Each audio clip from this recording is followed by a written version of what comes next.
Hi guys! Welcome back to our channel! Anong gagawin natin ngayon? Dubai chocolate.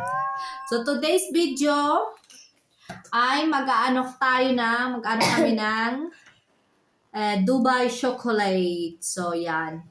Ito yung itsura ng Dubai chocolate dito na nabibili namin dito sa isa sa store dito sa Switzerland. So yung mga bata ko ay gustong tikman. Natikman na nila ito actually pero ibang brand yung natikman nila. So ito yung first time nilang makatikim ng ganitong brand. Ewan ko lang kung iba kasi yung yung kulay ng chocolate na natikman nila na Dubai chocolate. Dubai chocolate. Ay, see. Buksan ko na daw. Ay, init na siya. So, ito yung Dubai chocolate.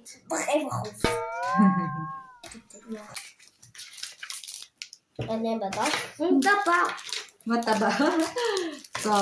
So, ito yung ganito yung mataba daw sabi niya. Mataba daw yung laman. Makapal. So, Dubai chocolate. Dubai chocolate. Buksan mo. Buksan na daw.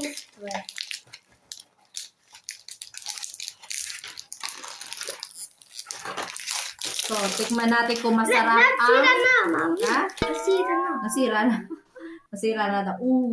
So, titingnan natin kung masarap ba talaga itong Dubai chocolate. So, ito yung, may palaman siya sa ano to? Sa loob. Pistache. So, ganyan. O, diba? Wait lang. Nag-melt na sa aking, kamay.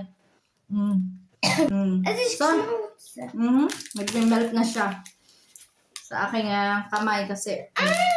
Ito gusto mo? Ito. Tikman natin kung masarap talaga itong Dubai chocolate kasi viral na viral, diba ito?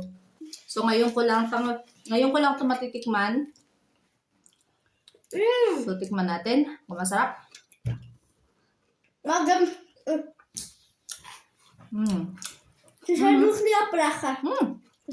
Ayan, masarap. Masarap nga. Ha? Ganun sila ng kahong. Kasi nag-melt sa kamay. Madali siya mag-melt sa kamay. Masarap, no? Masarap? Masarap nga. Palaman niya. Ay, wala. Ganyan. Meron siyang palaman. Pistache ba yun? Ewan ko anong tawag doon sa isa pang nilalagay dito na parang ma-crunchy sa loob. Ayan mo. Hindi mo type? Hindi daw niya type.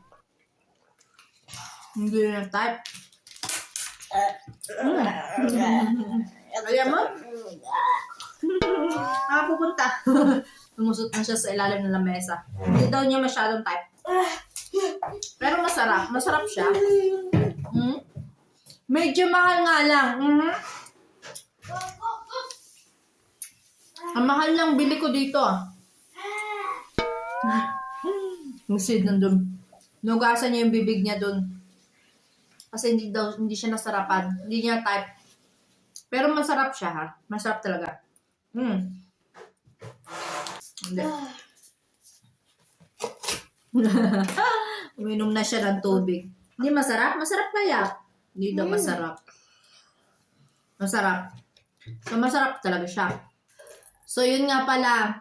Ang bili namin dito sa Dubai chocolate na to ay mahal. Napakamahal na chocolate. Grabe.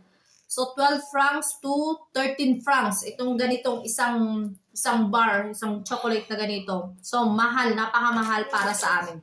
Dito sa Switzerland, di ba, maraming mga chocolate factory. So, maraming Swiss chocolate dito. So, masyadong mahal yung ganitong Dubai chocolate kumpara dito. Kasi minsan nakakabili lang kami ng mga 60 rapin lang. Wala pang 1.6 francs na chocolate. Masarap na. Pero itong itong Dubai chocolate na to ay Napaka-mahal. 12 to 13 francs. Grabe. So, pero masarap siya ha.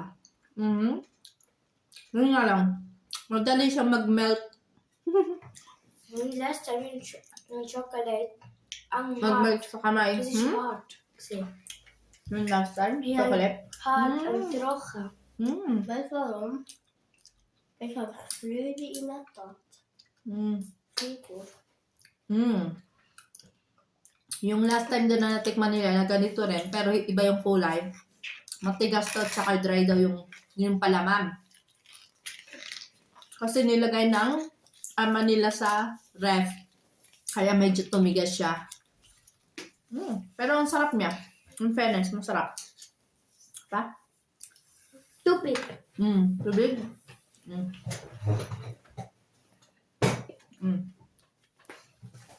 Daw siya ng tubig.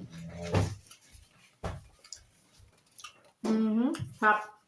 Oh. Madami siya, malaki. So, hindi namin naubos lahat. Kasi, ano siya, malaki. Malaki siya. Pero masarap. Masarap siya. Medyo mahal nga lang talaga. Napakamahal. Kumpara kung bibili ka ng chocolate na dito sa Switzerland. Ay, thank you, mahal. Binigyan ako ng tubig.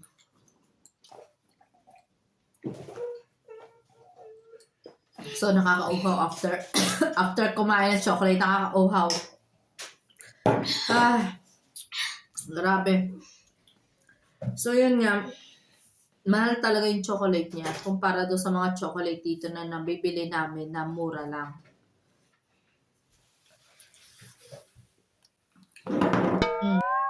So, dito ka natatapusin ng aking vlog, ang aming vlog. Yung mga anak ko ay nagsitalsika na. Ayaw na yata magpaalam. So, thank you guys for watching. Oh, ayan yung isa. Kamay na lang. Nakikita. So, guys, thank you for watching. And please like and subscribe. And see you in our next video. Bye!